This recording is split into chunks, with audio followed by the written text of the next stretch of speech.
全球金融市场的走向，最近被美国国会的一次重大举动彻底改变了。一项堪称核弹级的法案已经通过，有人称之为大而美法案。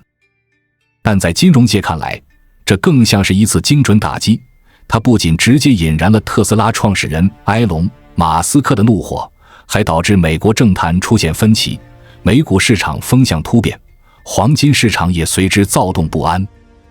全球资本正在经历一次大规模的重新配置。你或许会好奇，这究竟是怎样的一项法案？为何它能引发如此巨大的连锁反应，甚至动摇美债，刺激黄金？而对于你持有的股票、基金乃至美元现金，它又意味着什么？接下来，我们将深入剖析这项法案的全貌。我们不仅会告诉你到底发生了什么，更会层层揭示谁将成为真正的受益者，而谁又可能成为下一个被市场收割的对象。法案的惊险通过与政治裂痕，从投票结果就能看出这项法案通过的有多么惊险。在参议院，法案以51票对49票勉强通过，而在众议院更是以215票对214票的微弱优势险胜。每一次投票都如同在刀尖上跳舞，差一点点就可能导致法案胎死腹中。你可以想象成一场考试，分数刚好擦线通过，几乎是靠着场外因素才得以通过。这种投票格局清晰地揭示了美国内部政治撕裂的严重程度。这项法案并非左右两派达成共识的产物，而是在极度对抗、僵持不下的政治博弈中硬生生挤出来的结果。它不是权力制衡的体现，更多是派系间无奈妥协的产物。正因如此，法案的每一项条款都可能埋藏着风险，一旦操作不慎，就可能引发市场剧烈波动。最关键的是，推动这一切的正是美国总统唐纳德·川普。在当前高度紧张的政治局势下，他却力排众议，将这项极具争议的财政改革法案强行推进。从某种意义上说，这既展现了他的政治野心和影响力，也暴露了美国现行制度所面临的撕裂与困境。法案核心：税改带来的结构性重构。现在，我们来深入剖解这部法案的第一颗核心炸弹——税改。政府官方的说法是开源节流，但当你仔细审视其细节时，会发现这远非简单的优化，而是一次深刻的结构重构，直接触及了3个关键领域：中产阶级、制造业以及所有依赖政策补贴的行业。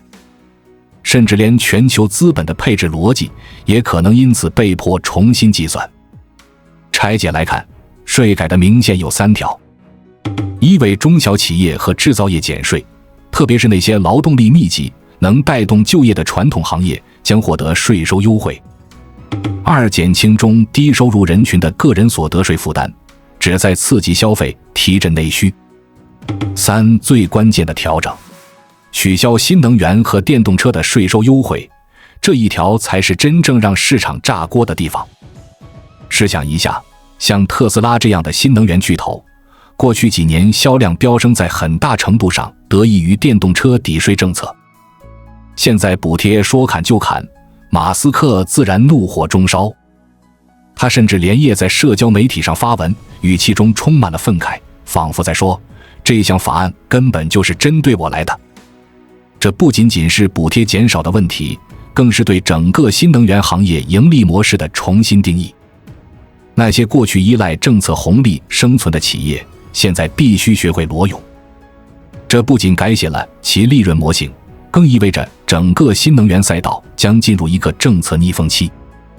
与此同时，传统制造业和低估值蓝筹股反而在这场税改中占上了风口。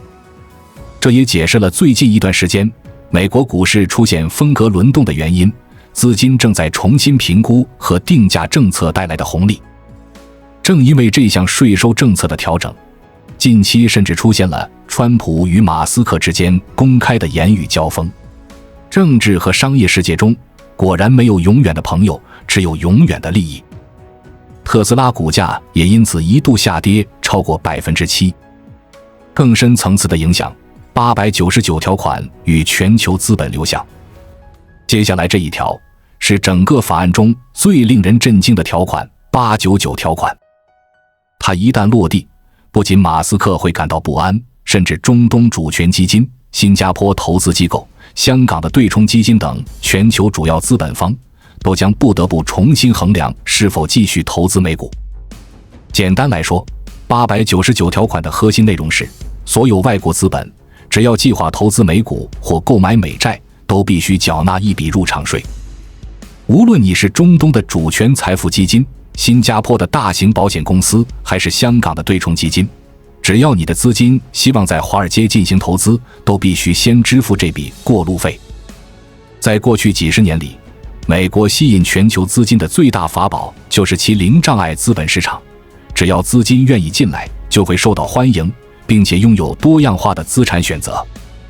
但现在，这条曾经畅通无阻的护城河很可能将被加上一道新的水闸。为什么899条款会引发全球恐慌？因为它不仅仅是多交一点税的问题，而是直接改变了全球机构配置美元资产的成本结构。试想一下，你原本驾驶着车辆在美国这条全球资本高速公路上畅行无阻，突然被告知，从下个月开始，每公里都要收取过路费，无论是常客、VIP 还是老熟人，概莫能外。这一政策调整将大大稀释美股和美债的吸引力，许多跨国基金将不得不重新考虑其在美元资产中的配置比例。这将导致什么？最直接的后果是外资持仓比例下降，美债融资成本上升，美元信用生态出现裂缝，资金可能转向避税天堂或区域性资本市场。现在你或许能理解为何高盛、摩根大通、德意志银行以及各国驻美商会都在拼命游说，希望这项条款不要真正落地。从目前美国财政部发布的 HR 9373草案来看，这一条款确实还没有进入强制执行阶段。也就是说，它现在仍是一把悬在头上的刀，尚未真正落下。但金融市场向来是交易预期的，只要风声传出，资本就会提前行动。从过去几周的资金流数据中也能看出端倪，多国主权基金正在减少美债的增持，美股 ETF 的净申购量也明显收缩。这说明市场已经提前做出了反应，而且这种反应还会继续放大。因此，如果现在你仍在美国股市中重仓，却不关注政策变动，那无疑是站在暴风口里发呆。而那些懂得提前布局的投资者，已经在重新规划自己的持仓结构。大而美法案，一场深层次的资本主权战。在前述内容中，我们看到两条关键的政策路径正在交错。一方面，美国在国内推动减税，旨在加码制造业、稳定就业；另一方面，又通过899条款提高了外资进入门槛，试图重新掌控美元的定价权。从战略视角来看，美国的这一系列操作意图非常清晰，它要通过税收优惠吸引产业回流，同时又限制全球资本的自由流通。这背后实际上是一场深层次的资本主权战。我们正进入一个全新的格局，开放市场的旧时代正在终结，而税制管控的新时代正在开启。你可能以为你购买的是一张股票，但实际上你购买的是美国政府的游戏规则。你可能以为你持有黄金是为了避险，但实际上你正在赌一个国家财政政策的方向。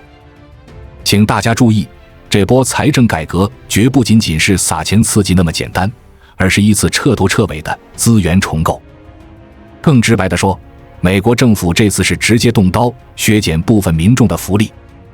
你或许以为法案通过后，政府会向民众发放资金，提供更多补贴，但实际上他做的第一件事就是削减民生支出。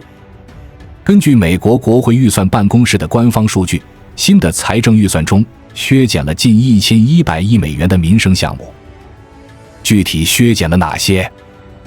首先，针对低收入群体的医保项目被大幅削减，例如 Medicaid 这类民众看病能享受到的福利几乎被腰斩。在我们进一步探索之前，我们有一个激动人心的消息要告诉大家，我们已经开通会员功能了。现在您可以加入我们的会员大家庭，享受会员专属影片和更多独家内容。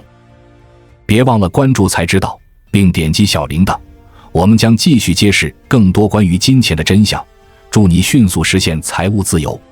其次，教育领域也遭受重创，大学助学金和公立学校经费统统被砍。更令人难以置信的是，连食品券、SNAP 等食品补助也被列入了削减清单。此外，那些节能环保类的补贴，比如屋顶太阳能、节能窗户补贴，也全部被取消。一句话总结就是：该治病的得不到充分医疗，该上学的拿不到足够资助，该吃饭的补助减少，该环保的投入被削减。那么问题来了，省下这么多钱都去哪里了？这才是最引人关注的部分。答案是军费和边境防务全面暴涨。根据国防部与国土安全部的公开资料，新财年的预算安排如下：投入巨资采购新型战斗机、无人机系统和网络战设备，在边境投入巨资建设电子边墙，扩充边检人员，提高移民执法强度，甚至计划建立新的边境拘留中心，以打击非法移民。这些领域的总预算增加了多少？高达1440亿美元。这甚至比砍掉民生项目的1100亿美元还要多出300多亿美元。这是否意味着政府直接将民众的牛奶和面包置换成了子弹和围墙？连马斯克都曾在社交媒体上公开批评，认为这是拿穷人的钱去补贴军火商和特定资本派系。所以，朋友们看懂了吗？这并非简单的政府财政收支变化，而是一次赤裸裸的资源转移，从普通民众的口袋流向了军火制造商、边境工程承包商和大型企业。从投资角度来看，这意味着什么？非常明确，军工、安防、移民服务这些板块未来将是政策的重心，资本可能会继续向这些方向集中。而像教育、医疗、清洁能源这类依赖政府补贴的行业，在短期内可能将面临紧日子。这并非市场本身的问题，而是规则发生了根本性变化，是财富正在重新分配。债务上限上调，美元、美债与黄金的未来。刚才我们探讨了税收和财政结构的重构，但接下来这一点才是影响更为深远的关键。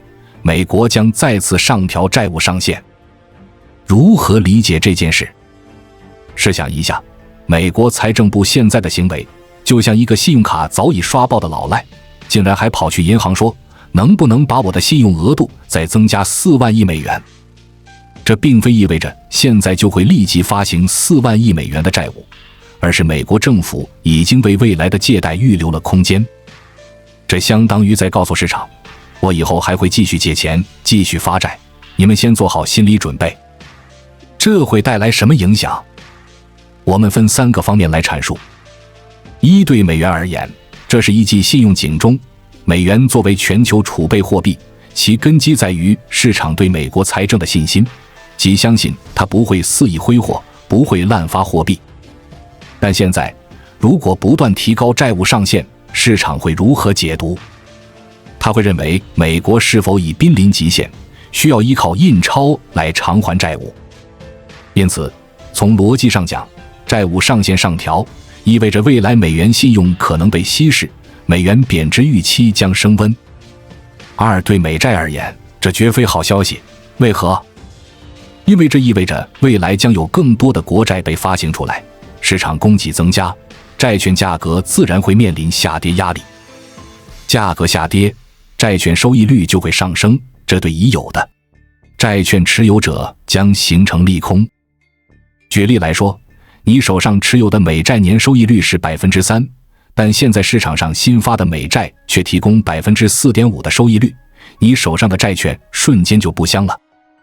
这对全球持有大量美债的中央银行、主权基金和保险机构都将构成实实在在的冲击。3，对黄金而言，这可能是一场温火慢炖的催化剂。黄金是传统的避险资产。当市场认为美元信用不稳，债务风险加剧时，资金就会倾向于流入黄金。这也是我们看到近期黄金价格在高位震荡，始终未能大幅下跌的原因。所以，尽管这次法案听起来令人震惊，但其真正的财政刺激规模实际上比上一轮要更为温和。也就是说，黄金价格可能会缓慢上涨，但不会立即飙升；美元可能面临压力，但不会马上崩溃；美债确实存在波动风险，但不会立刻失控。所有这一切都会像温水煮青蛙一样，在接下来的几个月里缓慢地释放到市场之中。总结一句话，市场的情绪往往被放大，但现实的演变是渐进的，趋势的形成是有逻辑可循的。